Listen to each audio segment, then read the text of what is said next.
ഇറക്കുമതി തീരുവ വർദ്ധിപ്പിച്ച് ഇന്ത്യയെ പൂട്ടാം, സമ്മർദ്ദത്തിലാക്കാം എന്നൊക്കെയാണ് അമേരിക്കൻ പ്രസിഡന്റ് ഡൊണാൾഡ് ട്രംപ് കരുതിയിരുന്നത്. അതിനുള്ള നടപടികളുമായിട്ട് അദ്ദേഹം മുന്നോട്ട് പോയപ്പോൾ ഇന്ത്യൻ പ്രധാനമന്ത്രി വളരെ ശക്തമായിട്ട് അതിനെ നേരിടാനുള്ള നിലപാടെടുത്തു. ഇപ്പോഴിതാ അദ്ദേഹം പറയുന്നു, നമ്മൾ ഈ അമേരിക്കൻ ഉൽപ്പന്നങ്ങൾ പരമാവധി ബഹിഷ്കരിച്ച് സ്വദേശി ഉൽപ്പന്നങ്ങൾ ഉപയോഗിക്കണം എന്നാണ്. പ്രത്യേകിച്ചും കാർഷിക മേഖലയിൽ ഉൾപ്പെടെ വോക്കൽ ഫോർ ലോക്കൽ എന്നുള്ള അദ്ദേഹത്തിൻ്റെ ആ ഒരു മുദ്രാവാക്യം നമ്മൾ മുമ്പ് കേട്ടിട്ടുള്ളതാണ്. ഈ ഇന്ത്യ അമേരിക്ക ബന്ധം സമ്പൂർണമായ ഒരു തകർച്ചയിലേക്കാണ് പോകുന്നത് സാർ? ഇന്ത്യ അമേരിക്ക ബന്ധം കുറച്ച് നാളായിട്ട് വളരെ വഷളായിട്ടാണ് പോകുന്നത്. പ്രത്യേകിച്ച് നമ്മുടെ പാകിസ്ഥാൻ അറ്റാക്ക്, നമ്മുടെ പഹൽഗാമിലെ ആക്രമണത്തിന് ശേഷം നമ്മൾ 4 ഓപ്പറേഷൻ സിന്ദൂറിന് ശേഷം പാകിസ്ഥാനെ വകവരുത്താനായിട്ടുള്ള നമ്മുടെ നീക്കം അമേരിക്കയ്ക്ക് മനസ്സിലാവുകയും അമേരിക്ക അത് അവരെ അറിയിച്ചുകൊണ്ട് നിങ്ങൾക്ക് വലിയ ഭീഷണി വരാൻ പോകുന്നു എന്ന് പറഞ്ഞാൽ അവരെ ഭീഷണിപ്പെടുത്തി. അതോടൊപ്പം ഇന്ത്യയോട് പറഞ്ഞു അവർ അണുവായുധം പ്രയോഗിക്കും, അതുകൊണ്ട് നിങ്ങൾ സൂക്ഷിച്ചോണം എന്ന് നമ്മളോട് പറഞ്ഞു. നമ്മൾ പറഞ്ഞ ആ വരട്ടിൽ നമ്മൾ വീഴുന്നില്ല എന്ന് പറഞ്ഞ് ട്രംപിനെ അന്ന് മുതൽ നമ്മൾ ധിക്കരിച്ചു തുടങ്ങിയതാണ്. അത് കഴിഞ്ഞ് രണ്ടാമത് ഈ അമേരിക്കയുടെ ഭീഷണിയിൽ ശരിക്കും പറഞ്ഞാൽ പാകിസ്ഥാൻ വരണ്ടുപോയി. അങ്ങനെയാണെങ്കിൽ നമ്മൾ തകർന്നു പോകുമല്ലോ എന്നുള്ളൊരു പേടിയിൽ ഉടൻ തന്നെ അവർ പറഞ്ഞു, ഞങ്ങളുമായിട്ട് ഒരു സന്ധി ഉണ്ടാക്കാൻ അങ്ങയുടെ നേതൃത്വത്തിൽ ഒരു നീക്കം നടത്തട്ടെ എന്ന് പറഞ്ഞു. ആ നീക്കത്തിന് ട്രംപ് മുന്നോട്ട് വന്നപ്പോഴും ഇന്ത്യ അതിന് മുഖം തിരിക്കാനുണ്ടായിരുന്നു. അവരുടെ വൈസ് പ്രസിഡന്റ് വഴി നമ്മളോട് അഭ്യർത്ഥിച്ചത് നമ്മൾ നിരസിച്ചു. അത് നമ്മുടെ മിലിറ്ററി ഹെഡുകൾ തമ്മിലാവട്ടെ, അല്ലാതെ നമുക്ക് അവരെ അങ്ങോട്ട് ആവശ്യപ്പെടട്ടെ എന്ന് പറയും. അപ്പോൾ അന്ന് മുതൽ തുടങ്ങിയതാണ്. അപ്പോൾ ട്രംപിൻ്റെ ഉദ്ദേശം 3-4 രാഷ്ട്രങ്ങളുടെ യുദ്ധങ്ങൾ അവസാനിപ്പിച്ച് ഒരു നോബൽ പ്രൈസ് കരസ്ഥമാക്കുക എന്നുള്ള അദ്ദേഹത്തിൻ്റെ ഒരു സ്വപ്നം അമേരിക്കൻ പ്രസിഡന്റുമാരിൽ ഈ അടുത്ത കാലത്തെങ്ങും ആർക്കും കിട്ടാത്ത ഒരു. അതേ ട്രംപ് തന്നെ ഇറാനെ ആക്രമിച്ചുകൊണ്ട്, അല്ല അത് ഉണ്ടെങ്കിൽ പോലും ആ ആക്രമിച്ചതെല്ലാം അദ്ദേഹം നന്മയ്ക്കായിട്ട് എടുക്കും. ആ ഇറാനെ ആക്രമിച്ചത് കൊണ്ടാണ് ഇസ്രായേലുമായിട്ടുള്ള യുദ്ധം അവിടെ അവസാനിച്ചത് എന്ന് വരുത്താം. അല്ലെങ്കിൽ ഇസ്രായേൽ തകർക്കുമായിരുന്നു. ഞങ്ങൾ ഇടയ്ക്ക് വീണ് അതുപോലെ തന്നെ നമ്മുടെ പശ്ചിമ ഏഷ്യൻ രാഷ്ട്രങ്ങളെ UAE-യും ഖത്തറും സൗദിയും അടക്കം ഉള്ള രാഷ്ട്രങ്ങളെയും ഞങ്ങളാണ് രക്ഷിച്ചത് ഈ ഒരു ബോംബിട്ടത് വഴി. ആ ഒറ്റ ദിവസത്തെ ഒരു സ്വിച്ച് ഓൺ അറ്റാക്ക് വഴി ഞങ്ങൾ ആ യുദ്ധം അവസാനിപ്പിച്ചു.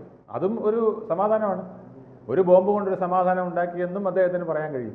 അപ്പോൾ ഇതെല്ലാം അങ്ങനെ. ഇപ്പോൾ കംബോഡിയ ആ നയം ഇന്ത്യയോട് വിജയിക്കുമോ? ഇന്ത്യയോട് വിജയിക്കില്ല എന്നുള്ളതിന് കാരണം ഇതിൻ്റെ ഫാന്റാസ്റ്റിക് മോദി എന്ന് പറഞ്ഞ അദ്ദേഹത്തിൻ്റെ മനസ്സിലിരിപ്പ് യഥാർത്ഥത്തിൽ ഫാന്റാസ്റ്റിക് മോദി ആണെന്നുള്ളത് അദ്ദേഹത്തിന് മനസ്സിലായിട്ടുണ്ട്. അദ്ദേഹം അതൊരു പ്രശംസയായിട്ടാണ് പറഞ്ഞതെങ്കിലും മോഡി ഫാന്റാസ്റ്റിക് ആണെന്ന് ട്രംപിന് മനസ്സിലായി. ഇപ്പോൾ മനസ്സിലായി. കാരണം മുമ്പും പിന്നെ മോദിയെക്കുറിച്ച് ട്രംപ് പറഞ്ഞിട്ടുണ്ട്, is A tough person, tough leader എന്നൊക്കെ അദ്ദേഹം. ടഫ് നെഗോഷിയേറ്റർ കറക്റ്റ്, അതാണ് കറക്റ്റ് വേർഡ്. ടഫ് നെഗോഷിയേറ്റർ എന്ന് പറഞ്ഞു. അതായത് രാഷ്ട്രത്തിന് വേണ്ടി വിട്ടുകൊടുക്കാത്ത ഒരു ശൈലി നരേന്ദ്രമോദിക്കുണ്ട്.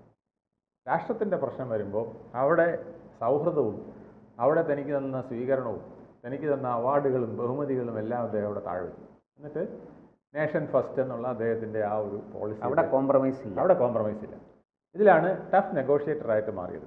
ഇന്ത്യയെ സംബന്ധിച്ച് ഇന്ത്യയെ തട്ടുന്ന കാര്യം വരുമ്പോൾ ഉടനെ തന്നെ അയ്യോ അത് പറ്റില്ലല്ലോ ചേട്ടാ എന്ന് ട്രംപിനോട് പറയുന്ന നയം മോദി കുറേ നാളായിട്ട് കളിക്കുകയാണ്. അതുകൊണ്ടാണ് ഈ ഡീലുകൾക്ക് ഭയങ്കര ഒരു മിടുക്കനാണ് ഈ ട്രംപ്. കാരണം ലോക മാർക്കറ്റിൽ വ്യവസായം എങ്ങനെ നടത്തണമെന്നുള്ളത് പഠിച്ച് ലോകത്തെ ഏറ്റവും വലിയ വ്യവസായിയായി മാറിയ ആളാണ് ട്രംപ്. അപ്പോൾ ആ ട്രംപിൻ്റെ കാഴ്ചപ്പാട് മോദിക്കടുത്ത് നടക്കുന്നില്ല എന്ന് വന്നപ്പോഴാണ് അദ്ദേഹം കുറേശ്ശെ അകന്നു തുടങ്ങിയത്. ഇനി കുറച്ച് ഭീഷണിയാകാമെന്നുള്ളതാണ് ഇപ്പോൾ നോക്കുന്നത്. പക്ഷേ ഭീഷണിയിൽ നിൽക്കുന്നില്ല എന്നുള്ളതാണ് ലേറ്റസ്റ്റ് ആയിട്ടുള്ള ട്രെൻഡുകൾ കാണിക്കുന്നത്. ഇന്നലെ നരേന്ദ്രമോദി നടത്തിയ പ്രസംഗങ്ങൾ നമ്മളെ പഠിപ്പിക്കുന്നതാണ് സ്വദേശിയിലേക്ക് നമ്മൾ മടങ്ങുന്നു. അതായത് എന്തുകൊണ്ടാണ് ട്രംപ് നമ്മളെ ഇങ്ങനെ ഭീഷണിപ്പെടുത്തുന്നത്? എന്തുകൊണ്ടാണ് ചൈന നമ്മളോട് ആദ്യം വരട്ടുകയും പിന്നെ അടുക്കുകയും ഒക്കെ ചെയ്യുന്നത്? എന്തുകൊണ്ടാണ് ബ്രിട്ടൻ നമ്മളുമായിട്ട് ഓപ്പൺ മാർക്കറ്റ് കരാറിന് വന്നത്?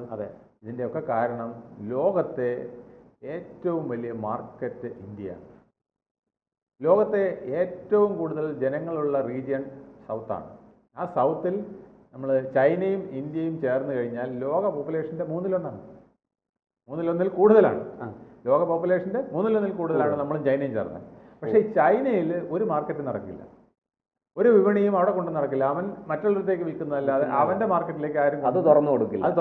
അതാണ് ആവശ്യമുള്ള സാധനത്തിന് മാത്രമേ തുറന്നു കൊടുക്കുള്ളൂ. നമുക്ക് ഒരു ഗതിയും ഇല്ലാത്ത സാധനങ്ങൾ മാത്രമേ വാങ്ങിക്കാനും എടുക്കാനും. അവർക്ക് ഒരു തരത്തിലും അവിടെ ഉൽപ്പാദിപ്പിക്കാനോ ലഭിക്കാനോ സാധ്യതയില്ലാത്ത എന്തെങ്കിലും ഉണ്ടെങ്കിൽ, അല്ലെങ്കിൽ പുതിയ ഒരു കണ്ടുപിടുത്തം അത് നമുക്ക് പിടിക്കണമെന്നുണ്ടെങ്കിൽ മാത്രമൊക്കെയാണ് അവർ അത്തരം പരിപാടി ചെയ്യുന്നത്. പക്ഷേ ഇന്ത്യ അങ്ങനെയല്ല. ഇന്ത്യ ഒരു പൊട്ടൻഷ്യൽ മാർക്കറ്റാണ്. ഏതാണ്ട് 150 കോടി ജനങ്ങൾ അവരുടെ നിത്യോപയോഗ സാധനം മുതൽ അവരുടെ റോക്കറ്റിൻ്റെ ചില സാങ്കേതിക വിദ്യകൾ വരെയുള്ള സാധനങ്ങൾ വേണമെങ്കിൽ ലോകത്ത് പലർക്കും വിൽക്കാമെന്നുള്ളതാണ് പല രാജ്യങ്ങളും കണ്ടിട്ടുള്ളതും. USA അങ്ങനെയാണ് അനുഭവിച്ചു വന്നിരുന്നത്. പക്ഷേ അതിന് വ്യത്യസ്തമായിട്ട് ഈ മേക്ക് ഇൻ ഇന്ത്യ എന്ന് പറഞ്ഞൊരു പ്രയോഗവുമായിട്ട് നരേന്ദ്രമോദി ഇറങ്ങിയപ്പോൾ അന്ന് മുതലേ USAക്ക് ഇതൊരു വിഷമമാണ്. കാരണം നമ്മുടെ ടെക്നോളജി എടുക്കുന്നില്ല, നമ്മുടെ ആയുധങ്ങൾ വാങ്ങുന്നില്ല, നമ്മുടെ വിമാനങ്ങൾ വാങ്ങുന്നില്ല, നമ്മുടെ സാധനങ്ങൾ വാങ്ങുന്നില്ല. അപ്പോൾ ഈ സാധനങ്ങളിൽ അവർ വിചാരിച്ചത് ഇതിൽ അവർക്ക് വിട്ടുകളി ചെയ്യാൻ പറ്റില്ല. കാരണം 134 ബില്യൺ ഡോളറിൻ്റെ വ്യാപാരമാണ് നമ്മൾ നടത്തിക്കൊണ്ടിരിക്കുന്നത്. ലോകത്ത് ആരുമായിട്ട് നമ്മൾ ഇത്രയും വലിയ ഡീലില്ല. അപ്പോൾ അതിൽ പിടിച്ചാൽ, അതായത് നമ്മുടെ തുണിത്തരങ്ങൾ, ലെതർ, ഫാർമസ്യൂട്ടിക്കൽസ് തുടങ്ങി നമ്മുടെ ഇലക്ട്രോണിക് ഐറ്റംസിൻ്റെ വരെ, അതായത് അസംബിൾ ചെയ്താണെങ്കിൽ പോലും നമ്മുടെ പ്രതിപക്ഷ നേതാവ് മോദിയെ കളിയാക്കിയതുപോലെ അസംബ്ലിങ് ഇന്ത്യ എന്നാണ്. ആ അസംബ്ലിങ് ഇന്ത്യ ചെയ്തത് പോലും നമ്മൾ പലയിടത്തും കയറ്റി അയക്കുന്നുണ്ട്. അപ്പോൾ ആ വിധത്തിലുള്ള ഇവിടെ ഈ ട്രംപും രാഹുലും പറഞ്ഞത് ഒരേ വാക്കാണ്, ഡെഡ് എക്കോണമി എന്നാണ് അവർ വിശേഷിപ്പിച്ചത്. പക്ഷെ ആ ഡെഡ് എക്കോണമിയെ പോലും ട്രംപ് ഭയപ്പെടുന്നു എന്നല്ലേ? ഭയപ്പെടുന്നു എന്നുള്ളത് മാത്രമല്ല, അതുകൊണ്ട് അദ്ദേഹം പറഞ്ഞെന്തറിയാമോ? നരേന്ദ്രമോദി തൻ്റെ പ്രസംഗത്തിൽ പറയാണ്, അയ്യോ ഞങ്ങൾ ഡെഡ് എക്കോണമിയാണ്, അതുകൊണ്ട് ഞങ്ങൾ ഈ പാവങ്ങൾ ഞങ്ങൾ ഇപ്പോൾ റഷ്യയുടെ നിന്ന് കുറഞ്ഞ വിലയ്ക്ക് എണ്ണ വാങ്ങിക്കും, ഇറാൻ്റെ നിന്ന് കുറഞ്ഞ വിലയ്ക്ക് എണ്ണ വാങ്ങിക്കും. അങ്ങനെ ഡെഡ് എക്കോണമി എന്ന് അങ്ങനെ ഭംഗ്യം തരേന അദ്ദേഹം അതിനെ ഇവിടെ യൂസ് ചെയ്തിരിക്കുകയാണ്. ഞങ്ങൾ ഇച്ചിരി കഞ്ഞിയും പയറും കുഴിച്ച് കടന്നോട്ടെ എന്നുള്ള രീതിയിൽ പറയുകയും ഇന്ത്യക്കാർക്ക് നല്ലൊരു മുന്നറിയിപ്പ് കൊടുത്തിരിക്കുകയാണ്. നമ്മൾ ഉൽപ്പാദകർ മാത്രമല്ല, നമ്മൾ ഉപഭോക്താക്കളുമാണ്. നമ്മൾ ഉപഭോക്താക്കളാകാനാണ് ലോകരാഷ്ട്രങ്ങൾ നമ്മളെ സമീപിക്കുന്നത്.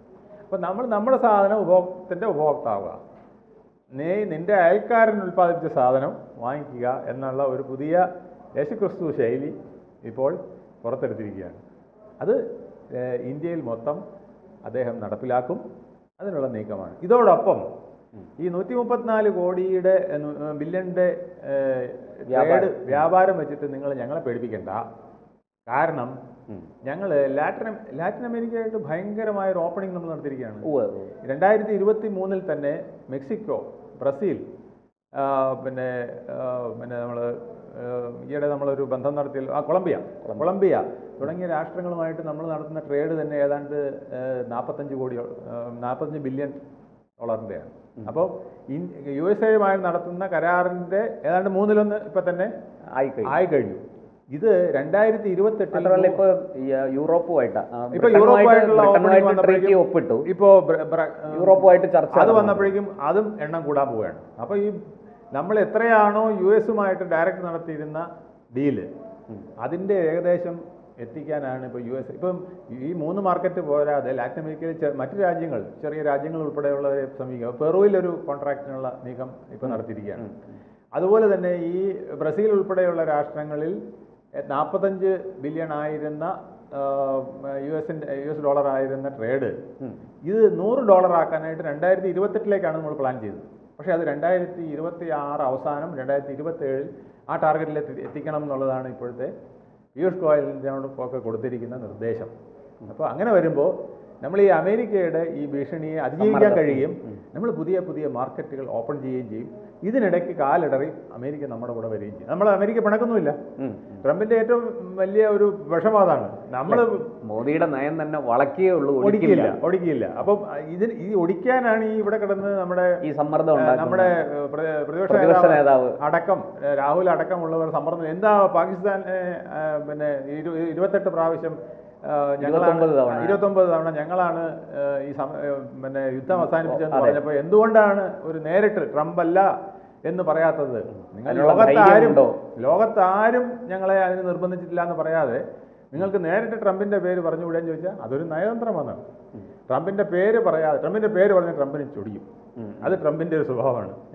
ട്രംപിന് വ്യക്തിപരമായിട്ട് ആക്രമിച്ചാൽ പിന്നെ നമുക്കറിയാമല്ലോ, നമ്മുടെ ഇദ്ദേഹത്തിൻ്റെ വലങ്കൈയായിരുന്ന നമ്മുടെ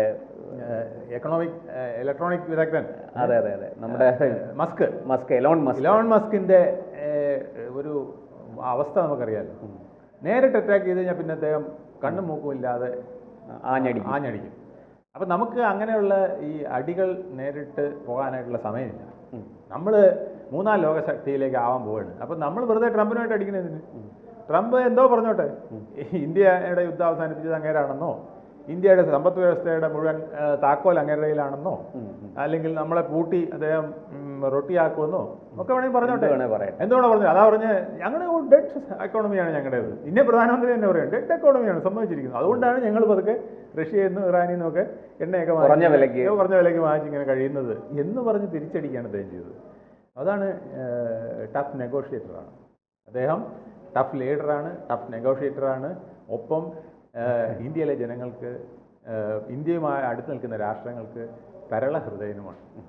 പക്ഷേ ഈ പറഞ്ഞതുപോലെ നരേന്ദ്രമോദിയുടെ ഈ ഒരു തന്ത്രം, ഈ ട്രംപിനോടും ഒക്കെ എടുക്കുന്ന ഈ തന്ത്രം കോൺഗ്രസ്സുകാർക്കൊക്കെ നന്നായിട്ട് മനസ്സിലാകുന്നുണ്ട്. പക്ഷേ കോൺഗ്രസ് നേതാവായ, പ്രതിപക്ഷ നേതാവ് കൂടിയായ രാഹുൽ ഗാന്ധിക്ക് മാത്രം അത് മനസ്സിലാകുന്നില്ല എന്നാണ്. അല്ല, അത് ഹോംവർക്ക് ഇല്ലാതെ പാർലമെൻറ്റിൽ വരുന്ന എല്ലാവർക്കും പറ്റുന്ന കുഴപ്പം അതാണ്. അവിടെ ആരെങ്കിലും എഴുതുന്ന ഒരു പീസും കൊണ്ട് എപ്പോഴും കയറുന്നു, വിടുവായ തരം എന്തെങ്കിലും പറയുന്നു, ഇറങ്ങിപ്പോകുന്നു എന്നുള്ള നയം സ്വീകരിക്കുമ്പോൾ പറ്റുന്നതാണ്. എന്തായാലും നരേന്ദ്രമോദി ട്രംപിൻ്റെ ഭീഷണിയിൽ നിന്ന് ഇന്ത്യയെ ഏതാണ്ട് രക്ഷിച്ചു കഴിഞ്ഞു.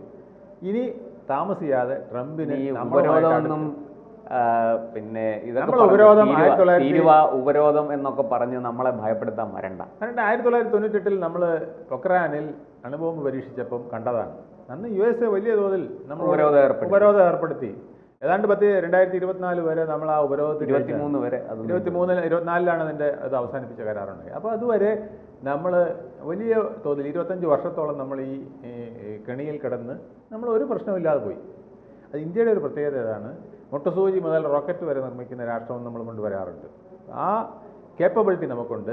പക്ഷേ നമ്മൾ ഒരു കാര്യമാണ് ശ്രദ്ധിക്കാത്തത്. നമ്മളെപ്പോഴും വിദേശ സാധനം, നമുക്ക് ഈ ബ്രിട്ടീഷ് കോളനി ആയിട്ട് 300 വർഷം നിന്നത്, അതിനു മുമ്പ് പോർച്ചുഗീസുകാരും ഫ്രഞ്ചുകാരും ഡച്ചുകാരും ഒക്കെ വന്നതിൻ്റെയൊക്കെ ആ കോളനിവൽക്കരണത്തിൻ്റെയും അതിനു മുമ്പ് നടന്ന മറ്റ് അധിനിവേശത്തിൻ്റെയൊക്കെ ഭാഗമായിട്ട് നമുക്ക് ഈ വിദേശ സാധനം എന്തോ ഭയങ്കരമാണെന്നൊരു തോന്നലുണ്ട്.